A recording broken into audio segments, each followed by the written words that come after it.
I asked him to perform this in a way in which he included normal expressive rubato, so slight tempo variations. The third picture here represents the third stimulus, which included abnormal rubato. So I asked Richard to mark up his score, and at every moment where he would slow down, I asked him to speed up. So this extract sounded quite unusual. And then the final picture here is where I took Richard's first recording and I ran it through Audacity. I ran it through a series of processors, and I messed with the timing in each phrase. So I made it extremely disjunct in terms of its timing variations. So I then asked people to see how long they thought this lasted. There were 190 people did this experiment. I did this online, and here's a summary of those 4 stimuli. So music with no rubato, music with logical rubato, music with illogical rubato, and the second experiment used my mixed up version. The first one used an audiobook. So for this first one, I tried out speech, and I wanted to try out this theory that speech has low structural coherency and therefore should lead to longer retrospective estimations. Okay, so this is how the experiment ran. It was online. It asked people to listen in a quiet room. The extract was 47 seconds. And then the first question that they were asked was, without looking at a watch or clock, how long do you think you were listening? Here are the results. I'll explain this graphic, so it's quite busy. So you can see across the top there, you can see those red pictures. So you can see they represent the stimuli. The blue bars are the most important ones here. So what you can see is the first big blue bar is the one that was in complete metrical time, and then logical, illogical rubato, and finally speech at the end. And this is interesting because it shows there are some differences, statistically significant differences, but they aren't as prevalent as I expected. You can see that speech is longest, which I did expect, but it's not longer than the metrical, than the metrical stimuli and its stimulus, and it's only longer than the logical and illogical. Illogical rubato I had expected to be much longer in estimate, because I expected that to be something that people couldn't process the structure of very easily. Now, the main striking factor in these results, which I hadn't expected, was the factors that are at play here. So what you can see for each of those 4 stimuli, each of those 4 experimental conditions, there are other coloured bars in this graph. And what they show is that for that group of listeners, they show the ratings that they gave on a scale of 1 to 7. The ratings are on the right-hand side of this graph in relation to these factors. So for example, if you look at the pink bars, those are the ones on the left in each of the conditions, they represent people's rating of enjoyment. So you can see for no rubato, the average rating was about 5. But you can see for speech, the average rating was lower. It was just under 4. So what you can see here is that this is a complex picture. It's not necessarily the case that if you play someone's speech as opposed to a piece of music, they give longer estimates. There are all sorts of factors here which are varying. And knowing how sticky sense of time is, I think this is an important consideration to make. So you can't really ask people to judge sense of time without also factoring in our own subjective approach to that listening experience that might get in the way. So here's the second experiment. So this was similar to the first, but this is where I used the unstructured musical extract for the final stimulus. So instead of speech, this was an unstructured piece, which changed hugely in timing variation. So here's a graph of that second experiment. Now, the thing to notice on here, I'm a big fan of graphs and I like trying to display them differently. So feel free to add in the comments whether you like the first or the second formatting better. What you can see here is that the unstructured extract, the one that changed the tempo hugely throughout, resulted in the shortest estimates of time. So that was completely the opposite of what I had expected. What you can see again is that the ratings of this were very different in terms of subjective response. Enjoyment was lower, clarity of structure was lower, familiarity was lower. So what you can see from these 2 experiments is that this is a complex picture. When you listen to music and you judge time, you can't isolate the experience of time. You have to You have to factor in the whole person.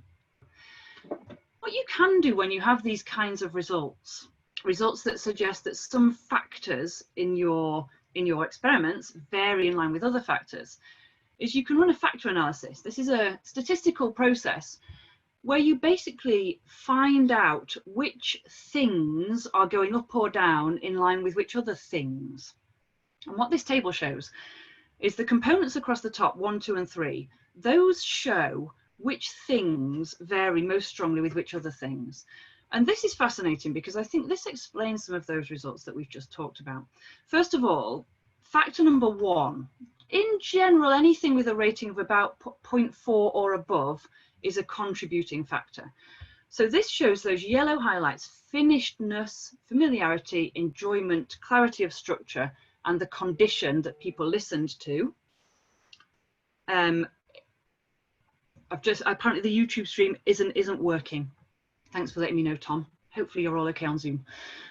What this shows is that first factor, all of those yellow things vary with each other. So in other words, if someone feels a piece of music is more familiar, they're more likely to enjoy it. Some of those things aren't new to us. Psychology researchers know that for a long time. The second factor, the red highlights, show that time and age tend to vary. Again, that's something that we were aware of. And then finally, sense of finishedness varies in line with musical training and with which stimulus people listen to. So this adds to that complicated picture of what influences our sense of time when we listen to music. And the answer is all of these things, and some things go hand in hand with others. Okay, so here's where we're at so far. So it seems that structure might alter perception of time, but it depends on all sorts of other subjective factors. Okay, so let's look at one more experiment where I looked at when you manipulate the meter of a piece, how does that change perception of time? Here's one final study that I ran. This was a study that took some thinking about, because what I wanted were 2 extracts of music where the only thing that varied was the sense of meter. I asked RNCM students to search Spotify and find some snare drum tracks, one of which had high structural coherency and one with low. And they did. And here is the extract with low structural coherency, just for you to hear.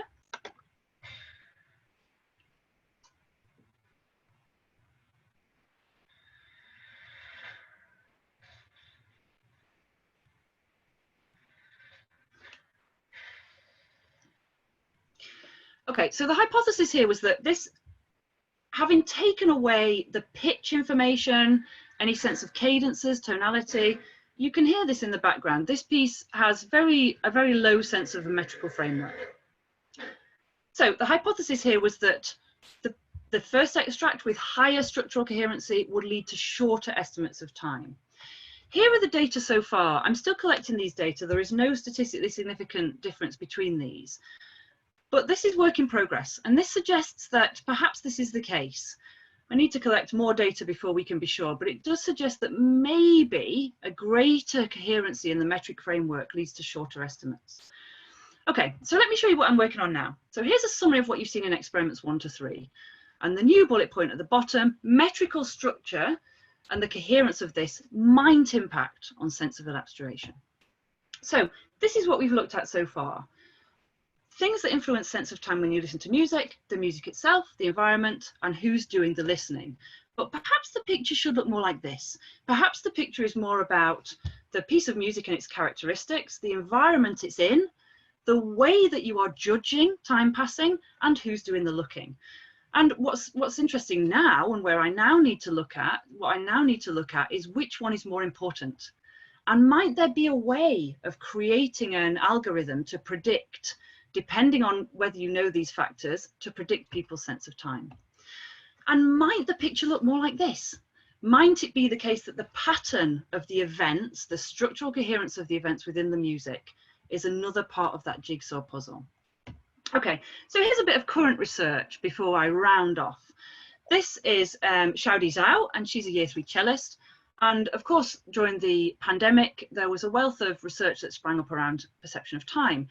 Xiaodi needed to do her placement, her Year 3 placement, and I said, well, we could work together and we could look at how people seem to be experiencing time while we're all locked down.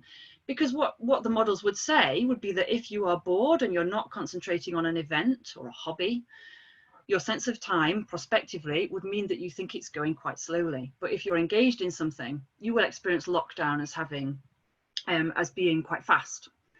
So here's what Xiaodi found. I'll let her explain this to you. It's about 30 seconds.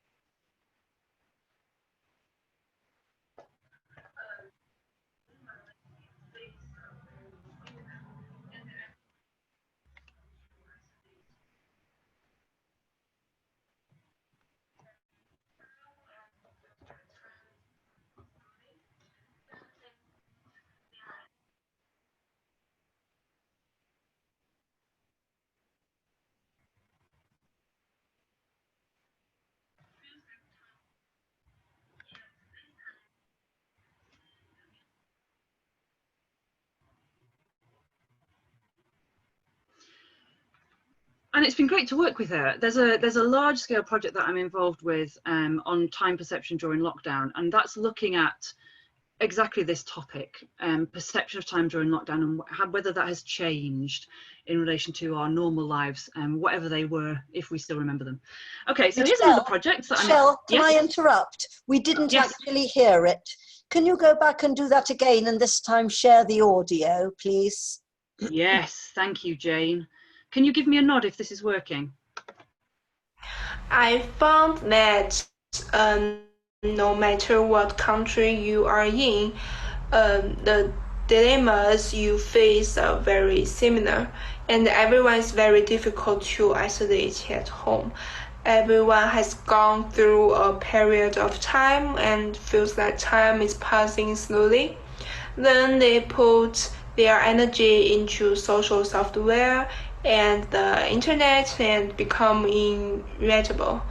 But now it feels like time flies. At this time, I think music is very important to soothe our mood. Thank you. Thanks, Jane, and thank you, Xiaodi. So here's I'm wrapping up. You've got about 5 minutes to think of your questions. Here's another project that is a really nice one to be involved in, and that we're working on a lot at the moment. We had a Zoom chat last week, and I can see today Joanna's just done some more work on these experiments. This is a great team. So with Luke Jones at the university, Ligia is based in Portugal, and Joanna in Warsaw. So this is a lovely European team, and we're all interested in music and time, and specifically interested in furthering that idea of what factors can affect your experience. The two studies that we're working on, one is a dual task paradigm, so where people will be asked to listen to music and either complete a task at the same time or not. That will tell us a lot about working memory as well as time perception.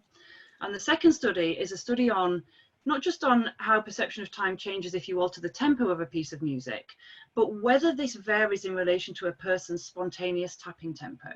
There's a lot of great research that shows that as we get older, our spontaneous tapping tempo, or the pace of beats that we are most comfortable with, slows down. So that's a really nice team to be involved with, and we're currently trying to get these two studies online. They will give us more. They'll fill in more gaps in this picture. Okay, but this is where I'm headed. To what extent do the patterns of the musical events, the structural coherency, change the listening experience? So where next? There's all sorts of ways this research could blossom, and I really enjoy working with colleagues and with students on this.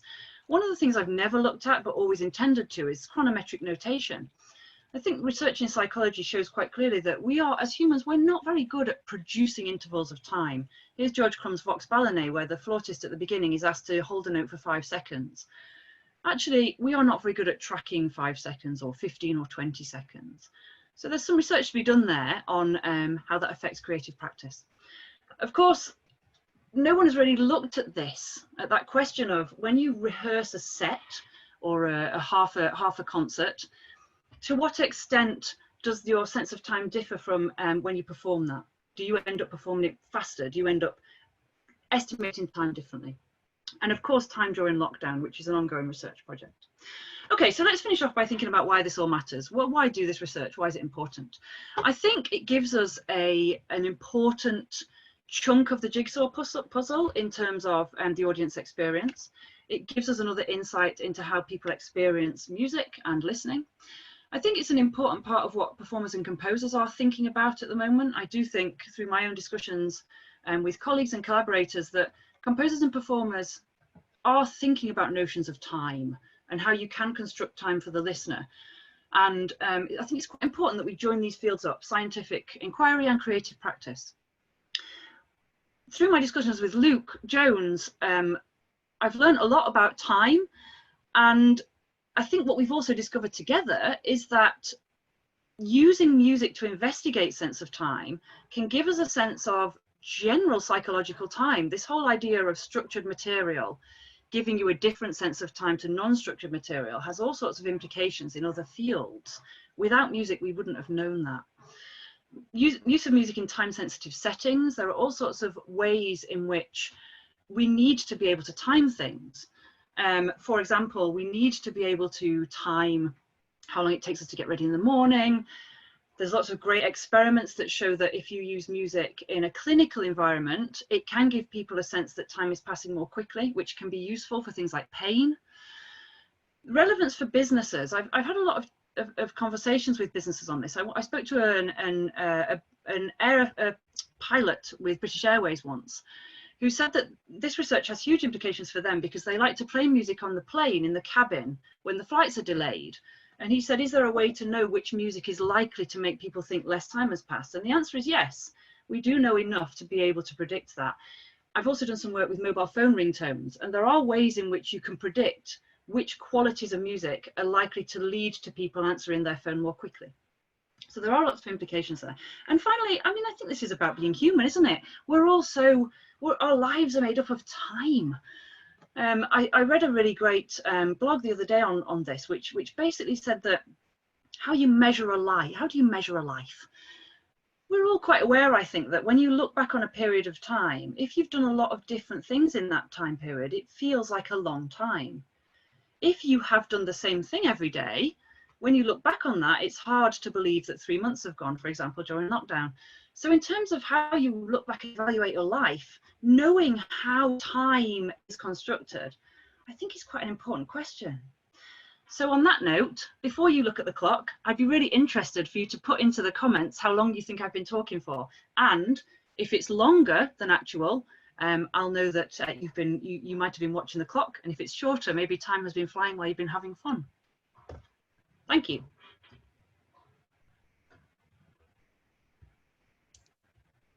Thank you very much indeed, Michelle. That is really fantastic. What I'm wondering is whether Barbara is here, because I know that Barbara wanted to field questions, but I can't see her on my first screen. Barbara, you're here. Would you like to take over? Jane, I wouldn't take over from you at this point. I'd prefer you to continue. Okay, thank you very much. Okay, so thank you very much indeed for an absolutely terrific presentation, Michelle. It was lovely to hear some of it again, because I heard it when you gave the first part of it in Leeds, and it's lovely to hear what else you've done. There are some great questions and comments on the chat. So while people are putting their hands up, and I'm going to be completely honest, I haven't chaired a meeting quite as big as this before, and I'm not quite certain where I'm actually going to be seeing the raised hands. So I'm just going to go a little bit, I'm going to go from the bottom of the chat up. So Adam says, amazing, Michelle. I think you spoke for precisely 45 minutes as you promised. And what an incredible presentation. Very good. So you've got 45, 12-5, 46, 45, 51. Jack says, musicians are good at this. Musicians are good at estimating time. You know, well, I was worried about running over because I'm hot. And yes, there is really great research that suggests that if we're warm, again, this affects our sense of being able to control time. Yes, yes. I mean, it does feel very odd in the kind of heat that we've got. I think Alex has got a question, and Jeff maybe. Shall I start with them? Yes, please. Can we have those? So Alex first and then Jeff. Hi, Michelle. Thanks very much. That was really interesting. I had a question sort of predictably related to conductors. And I remember right at the beginning, you kind of remarked that, you know, people in general are not, you know, as human beings aren't very good at being able to kind of keep track of time. And I've always been sort of, one of the things I've always admired people like Mark Elder for was in a rehearsal, be able to kind of get to the end of the rehearsal and go, right, we'll run this bit, and it ends on like the second the piece finishes, like sort of the clock reaches, you know, 4:30 or whatever, you know, the rehearsal's supposed to end. And I wonder whether you thought that was something that he'd kind of learned, and he was actually kind of telling that, you know, had that kind of inbuilt mechanism, I guess, that was trained, or whether actually it was there's something else going on that kind of gave the illusion of that. It's a really great question, and I can see Jen Hartley is here and has said something that relates to this. When I ran a series of these experiments, I ran them in the Science Museum in London. I also ran some of them in the Science Museum here, and quite a few teachers took part in my experiments because they bring their school groups in, and the school children generally can't participate because you can't get parental consent. So all the school children get dragged to do, all the school teachers get dragged to do your experiments. And I did actually look at the school teachers as a subgroup for those original experiments. And they did give shorter estimates, similar to the musicians. And a lot of those teachers said to me, I am aware that the bell is going to go and that they could track time. Jen Hartley has said there's something called a teacher minute. Nobody knows this, nobody's looked into it, but I think there is starting to be some evidence now that perhaps there is a way of tracking time. I think probably what's happening is that people who learn to do that have got a pattern to how they do things, and they're able to track time through the structure of the processes that they undergo. Mark Elder is so experienced that he can clock what events have happened in that period and therefore what time it might be. But there's definitely something in there. You're right. You need to do a second PhD on this topic, Alex.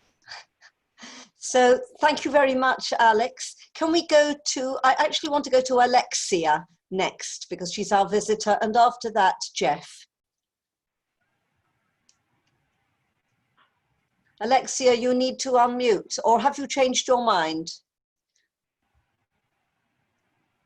She's walking around. We'll have Jeff unmute yourself, Jeff, and ask the question, please.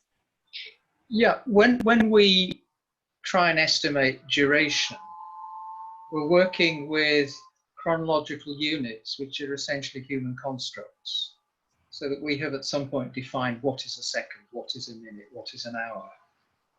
And we're drawing on that because it's part of our experience. But do you think there's something actually more fundamental that leads us to assess duration, which isn't to do with those human-derived constructs? Yeah, absolutely. I think there is a big misconception that clock time means anything. I mean, clock time doesn't mean a thing. Minutes and seconds are not human. They're not relative to the human experience at all. They're purely a measure of radioactive decay. They're a false system that we've imposed on daily life in order to be able to meet up at the right time. But yeah, in terms of that clock time, that is not relevant to the human experience at all. So I think what studies like mine and others are trying to do is to use that vocabulary as a way of getting at the reality. And the reality is that experience is a whole different thing. There are some lovely theories. One theory says that perhaps instead of telling everybody how old we are in years, there should be a way of measuring how old you are in terms of experience, and that perhaps that could be related to that's a more relevant way of expressing a human being and what they've accumulated. So I think you're absolutely right. We use these labels, minutes and seconds, but they're a way of trying to get at the reality of perception of time. Thank you, Michelle. Can we go to Alexia if you do have a question, Alexia? Hi, thank you. Sorry, I was having technical difficulties. So firstly, an observation and then a question, if I may, or like just a kind of comment firstly and then a question. When you were speaking, I was thinking quite a lot about Pauline Oliveros and her kind of deep listening techniques, and I was wondering, kind of whether you've considered those as part of your research or whether they've come up. And then secondly, music is special among the art forms in that we have, it does work with duration and it does work through time, but it's not kind of alone in that. I guess literature and dance to an extent, and film are also in that category. And I was wondering whether you've thought about differences in how time is perceived across art forms, maybe. Those are great questions. Yeah, I'm a big fan of Oliveros, and in fact, one of the things that initially brought me and Matt Sargent together in terms of our shared interests was his compositional work with long durations. And there's not a lot of work on this, that the idea that perhaps you become involved in something that is meditative or trance-like or deep listening, and there's a long unfolding duration. The research would suggest that those works which don't have many changes would lead to time seeming like it passes slowly but is short in retrospect. But there haven't been any studies of it, so this is something we need to do. It's a good point. Maybe if you've got any long works, Alexia, we could do this together. You're absolutely right that this hasn't had a lot of work on it. One of the chapters in the book, which will be written by Jason Noble, we'll talk about this briefly. Jason Noble works on minimalist music, and he's going to talk a little bit in his chapter about that idea of something becoming static or hypnotic or trance-like, but there's unanswered questions there. And your second question, yes, there's quite a bit done across the art forms, but there needs to be more to bring it together. I think what everybody is aware of is that basically everything changes your perception of time. You know, who knows, it might be the case that if you have peas instead of carrots with lunch, it changes your perception of time. It's so fragile. So I think people are still working in their silos, but there are signs that people are starting to work more interdisciplinary ways. And one of those is that this conference that I was invited to talk at in Hamburg in November was it was called Slow Motion Conference, and that was music and dance. So half of us were music specialists and half were dance. So that started to open up some of those conversations about sharing methodology and creating experiments that look across art forms. So it's a really good point. Michelle, thank you very much for that. There are two questions in the chat that I'd like to take. So Jo Chung, would you like to ask your question? Hi Michelle, thanks so much for the talk. Absolutely fantastic. Thank you. I wondered, in your first experiment, the one where Richard Wang played 4 versions of the same piece, and one of the things you tried to control for was, one of the things you were looking at was familiarity. If there was a possibility that those familiarity scores were affected by the fact that by the time they got to the 4th hearing, they'd already heard it 3 times, albeit with slightly different rubato, and if that has any effect on the results as well. Yeah, it's a really good question. Time research is so sensitive to methodology. It's a really good question.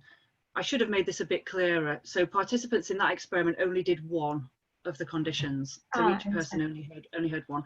But it's a really good point, because one of the things that obviously when you do sorry, there's a motorbike outside. When you do prospective experiments in time perception, that's where people can be aware of the passing of time. So you can do experiment after experiment after experiment. You can ask them to listen to one thing after the other. But when you do retrospective experiments, you need people to not be aware of the passing of time. So this is what makes the ethics process a bit longer, because you have to deceive them. You have to say, please will you listen to this piece of music, and then I will tell you what it's about. So then once they've done the experiment, they've answered the question, how long were you listening? They can't do any more retrospective experiments because they know you're the time perception experimenter.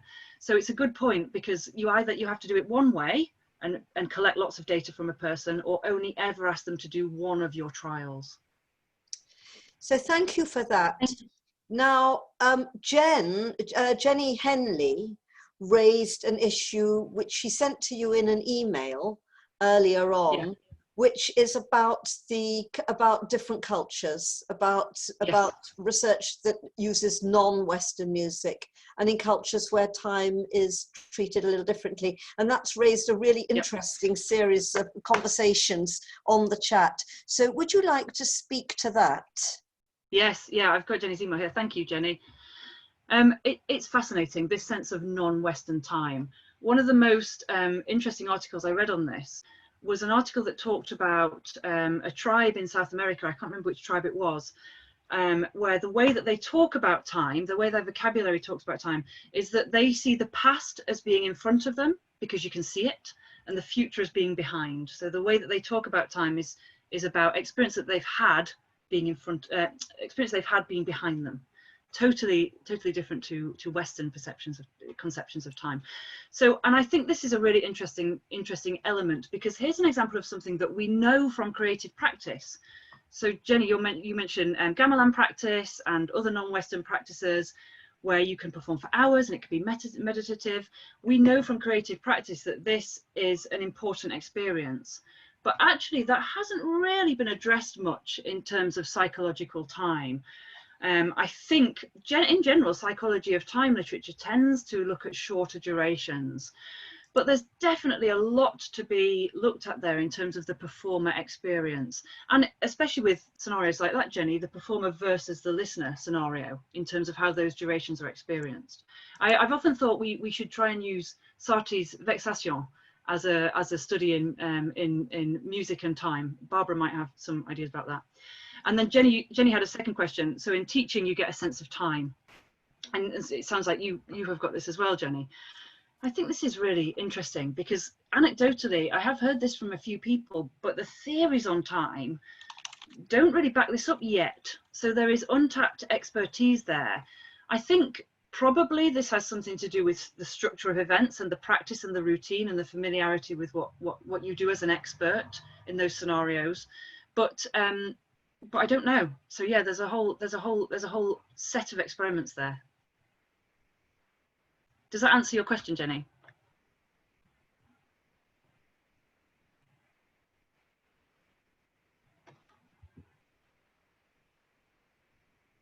Oh yes, Jenny. I've just seen Barbara saying Adam will have thoughts on Vexation, which is a good point, because you've been involved in performances of this, haven't you, Adam? Yes, it was extraordinary. I sat for, it was a relay performance, so I've played the whole thing. But I did a 2-hour stint, went remarkably quickly. Igor Levit, the pianist, played the whole lot recently and only spent 15 hours on it, which I thought was incredible, because it took us over 18. What a wide window for a piece which is supposed to be slow and boring all the way through. Anyway. My first hearing of this was in the Tate Modern. They did a performance of it in the gallery, and they had 10 pianists taking over from one another, and you could take a sleeping bag and you could sleep in the gallery at the Tate Modern, and it was an amazing experience.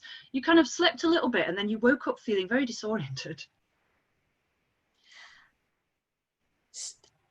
I'd like to come in actually on Alex's point. She says, if the perception of time is different for older and younger people, does that perhaps explain why overwhelmingly recordings by conductors later in their career are longer than ones that are made in their early careers? I would be interested, does anybody know if such research has actually been done? I have a reason for asking. Michelle. I mean, I know that the most common explanation for this has been Bruno Rep's work and others on spontaneous tapping tempo. Yeah. So there's some quite I think convincing research been done over the last 20 years that just suggests that if we have any sense of an internal clock or a preferred rate, then it slows down over our lifetime. I do find this with my 2 young kids. They like music that's faster than I am comfortable with.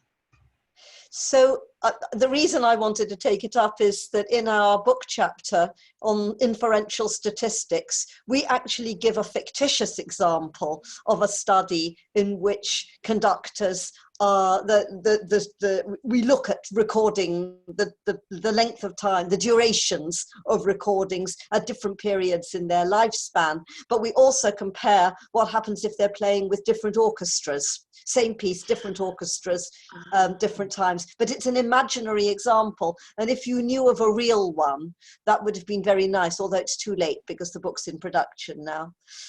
Okay. I did once hear a story. This was anecdotally. I did once hear a story. I spoke to a record producer who said that he felt very strongly that George Michael used to want his records releasing at too slow a pace, and that the job of the producer, when they worked with George Michael, they knew they had to speed it up more than he was happy with. And he felt quite strongly that this was because George Michael was on very strong beta blockers. It's totally anecdotal, but he said he thought that there was some link there between a chemical process and a slower heart rate and preferred tapping tempo. So in a way, this goes back to something that we were chatting about kind of quite early on. I was reflecting on the similarities between absolute pitch and absolute meter, and the people who just are very good at getting exactly the right tempo. They know exactly what it is. I always look at my watch, I can work it out from 60. And I do have, but I grew up with a mechanical metronome, and it would be really interesting to compare the, as it were, absolute meter of people who had grown up with you know, because the intervals are different. Whereas if you're using electronic metronomes, you can set it at whatever speed you like.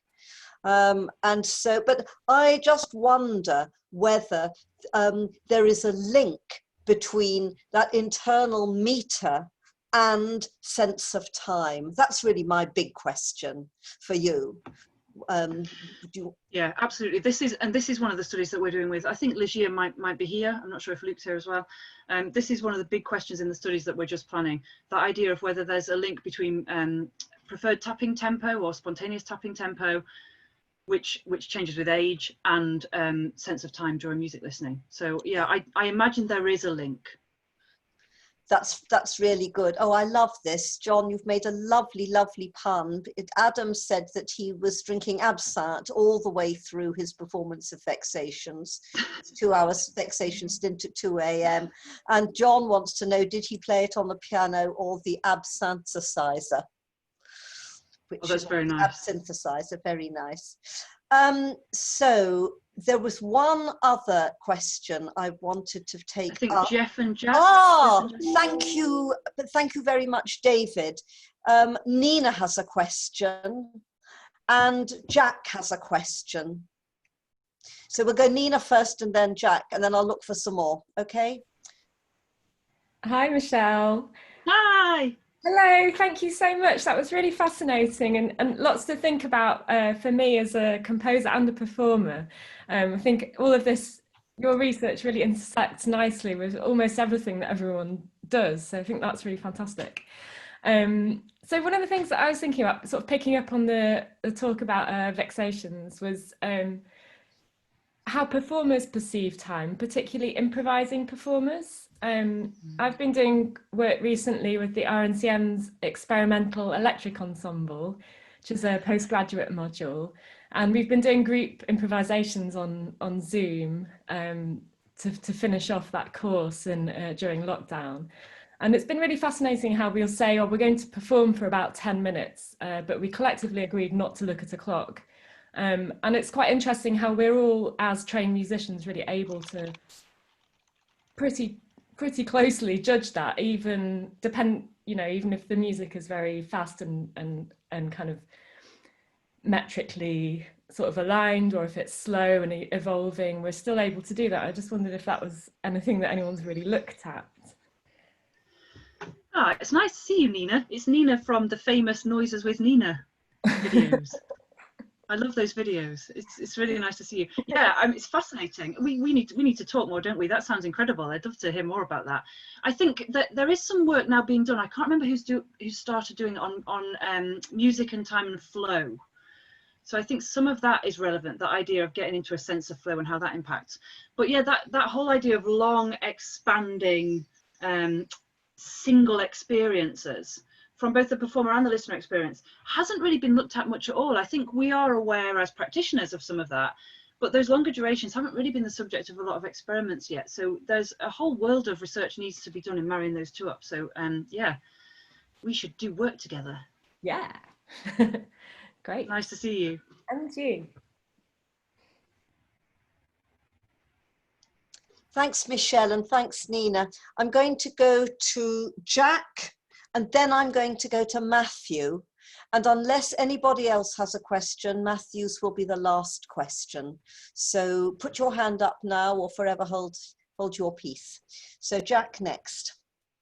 Thanks, Jane, and thank you, Michelle. Really fascinating talk. I just wanted to second Nina's point as well about time perception of improvising musicians, because it's something that I've worked on a lot with improvising scores. But I was actually thinking, again, with the Vexations idea and the idea of extremely long music, and it's because it's music that I've been looking at recently. And it got me thinking about the relationship between time perception and what we kind of associate as standard lengths of music. It's I think about when I go to a new music festival and there's this concept of the 20-minute commission, because if you hear a new piece of music if you go to a concert and there's a new piece on the program, I don't have any statistics to back this up, but it'll probably be somewhere between 15 and 25 minutes. They almost always are. And I wondered if there's been any research done into sort of expectant time versus perceived time as to what one would normally think a piece like this would last. It seems to be quite interesting to me to then compare to how it comes out the other end. Yeah, it's a great question, and no, there hasn't. And I think there's a whole wealth of research. A year or so ago, I considered getting involved in research in music festivals. I know Alex Lamont is listening, and that's her area of expertise, so I maybe need to chat to her, because I think there's this really interesting disjunct with improvisation as well, between something that Jeff mentioned, so that whole idea that our lives are constructed around clock time versus the human reality in which clock time is completely irrelevant. And I do think this whole idea of you are booked to do a set of 45 minutes, or a track needs to be 3.5 minutes, or a new music competition needs to be 15 or 20 minutes, actually robs the practitioner and the listener of being able to represent their own sense of time. It's an artificial construct. Yeah. It would be really interesting to compare experiences of recorded music versus experience of live music that are longer or shorter. So no, nobody has done that work, but I think it raises those really fundamental questions of how should we dictate and measure experienced time in artistic practice? And maybe it shouldn't be an arbitrary, you've got 50 minutes and I'll pay you this amount. Maybe it needs to be more fluid. Yeah, Jeff's point got me thinking about there's a tribe, I can't remember exactly where in the world it is, but their language has no words for ordinal directions. So they have no idea of up or down or left or right. Everything is northwest, east or south. So you have a north foot and a south foot, and then if you turn around you have a west foot and an east foot. And it got me thinking about how that can be perceived in terms of our ears as well. That's really interesting. Yeah, we should talk more. Blimey, we need more time to talk about time.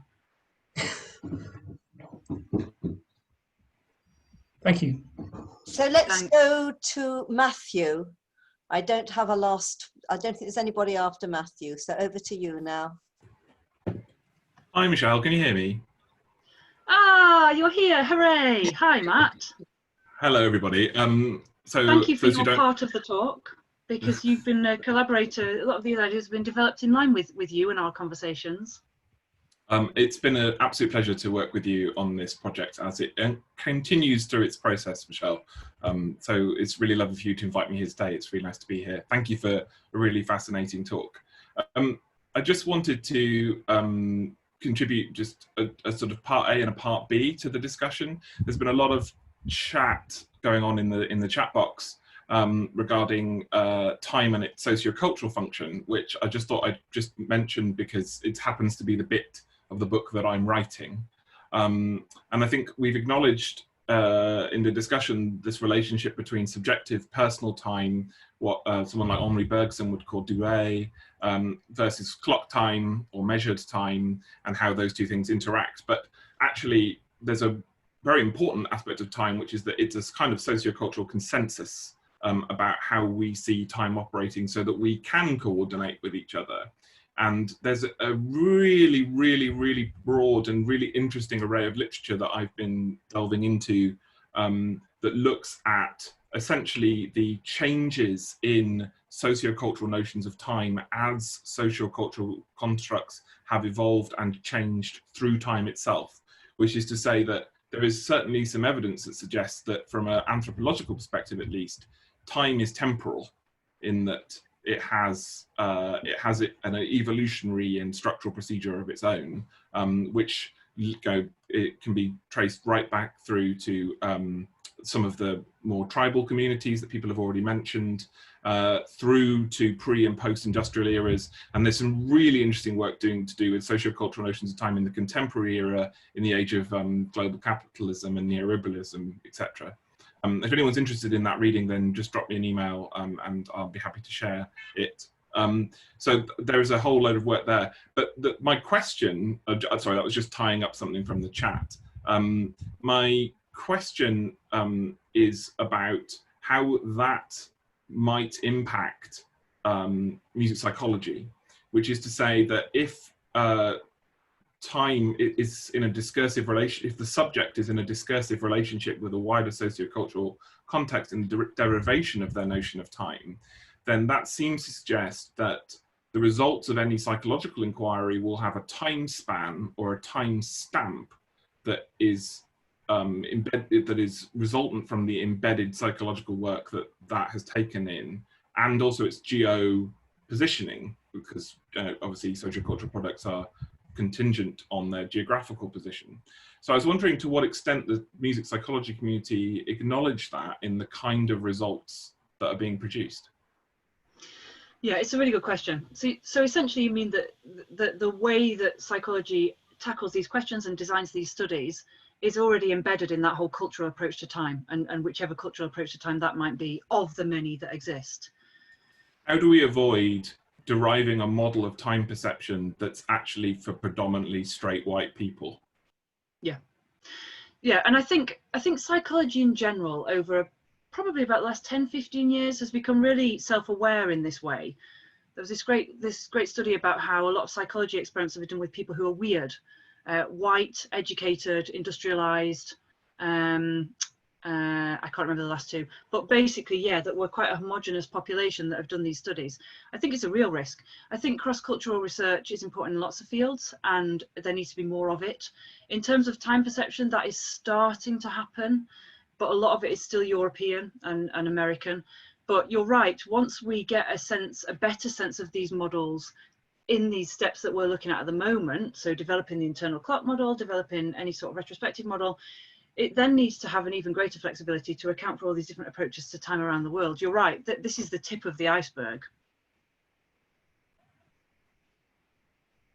So I can see that Mark has his hand up, and Joe has a question as well, which is about, so can we go to Mark first?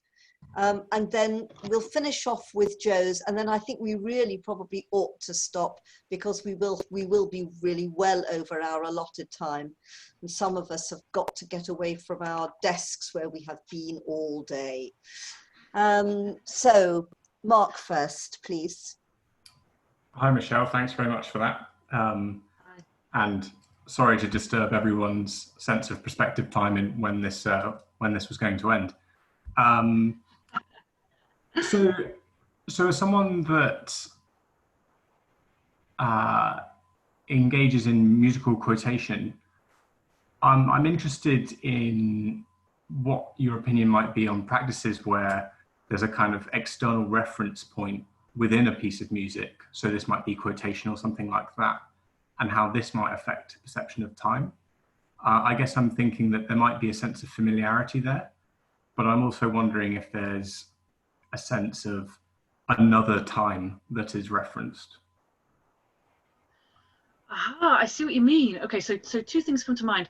First of all, I think your work's fascinating, and it's really interesting what you're doing with these ideas of disintegration and fragments. I think it's a good point, because familiarity has a huge impact on time perception. And I mentioned towards the end this idea that what I'm working towards now is to get a better idea of which factors are more important than others in shaping experience of time. And I'm quite sure that familiarity is one of the main ones, that sense of how, of whether, not just whether you've heard something, but whether it sounds like something you've heard. So I imagine that quotation within a piece of music interferes with time hugely, and one of the things it will do is it will affect different people in different ways, because it will rely on whether that person recognizes that quotation or not. So probably by introducing quotation into a piece of music, you are increasing the variance in the responses or the perceptions of time in the audience hugely, unless it's something everyone might know. But that's a very good point in terms of whether it might embody a different time. That's a really interesting idea. The other thing that it does make me think of is the work that's been done on oddballs. So there's some really nice research that's been done that suggests that if something stands out to you in a piece of music, if it pings out as different to the other textures, that changes your perception of time, if you register it as something separate or odd. So if a musical quotation is something that comes out of nowhere and does stand out to someone as being, oh, this is a big change, that will affect time perception. In retrospect, it will increase estimates. Great, thank you. That's Good really question. helpful. Joe, your question is the last one. Hi again. Hi. So my question is, I wondered if there's any research on how alcohol or drug consumption might change your perception of time. Certainly during my undergraduate years, I had some quite interesting friends, let's say, who would take various things and then listen to the Ring Cycle, and I think it was quite enjoyable. And similarly, also have friends who, I have a friend who's quite hardcore into meditating, and I can leave him and come back 6 hours later, and he really will think it's been half an hour. You know, he really is immovable. I wonder if there's any research onto what's going on there, and why their perceptions of time are so extreme. It's a great question, and I've got two really nice stories on this. So the answer is yes, but the other answer is it's very difficult to get ethical approval for these studies, so they are not common. But there are two studies that I'm aware of, or two groups of studies. The first one is a study that was done at the University of Sheffield about 5 or 6 years ago. And the researcher was looking at the effect of smoking on time perception. And I haven't seen her results published. I don't know if she did publish them, but when I spoke to her when she was collecting data, she was really struggling, because the study required smokers to not smoke for a day before they took part in the study in order to see how not smoking affected their sense of time. And she couldn't get people to take part because smokers didn't want to not smoke for a day. So that study, I don't ever know if she managed to bring that to fruition. But the other story that I have was a conversation I had with Mark Whitman, who is a very well-known time perception researcher, very well established in Germany, and does some fantastic work. And I was talking to him last year, and he was saying that he's involved in joint supervising a PhD in South America. And it's in Brazil. I can't remember whereabouts in Brazil. And it's with some leading time perception researchers, Ramos, one of the team who worked with Fermini on that study of atonal chord sequences. And what this PhD is about is the effect of ayahuasca. Ayahuasca is a, I don't know if David Horn's still here, but he'll know about this as well, I'm sure. Ayahuasca is a tree root, and it's hallucinogenic, and it gives you very powerful trance-like experiences for about 6 to 8 hours. And this PhD is about the effect of ayahuasca on time perception. And as a result of this joint supervision, Mark went over to Brazil and experienced this. And it's hugely powerful. So it does overtake your sense of time. And this PhD project that they're writing is about the extent to which something that's chemically induced like that can, you know, I mean, it throws all the models of psychological time out of the window. Absolutely. You know, there's a lot of work to be done on chemical manipulation of the senses, which impacts hugely on sense of time. Thank you. So I think that brings this session to an end. We haven't run over quite as much as I feared we might. thank you all very, very much indeed for your contributions, but most of all, Michelle, we should thank you for having provided us with such a fascinating, such a stimulating and such an enjoyable presentation. Thank you all very much. I'm sorry, my mind has gone completely blank for next week, but I think Harvey Davis is giving his talk at 4:15. And so we look forward to seeing you all then. Barbara, is there anything else I need to say? Not at all. Just thank you for yet another fascinating research forum seminar. Thank you very much, Michelle, and thanks, Jane, for chairing. That's a pleasure. Thank you, everyone. Michelle, I hope you have time to read the chat before yeah, I've we saved come it. out. I'm gonna read it over a glass of wine in the sunshine, I think. Excellent. All right. Well, I hope you all have a lovely evening, and I'm going to switch this off now. I think I Thank you, Jane. So goodbye, everybody, and have a lovely evening. Thanks, Jane.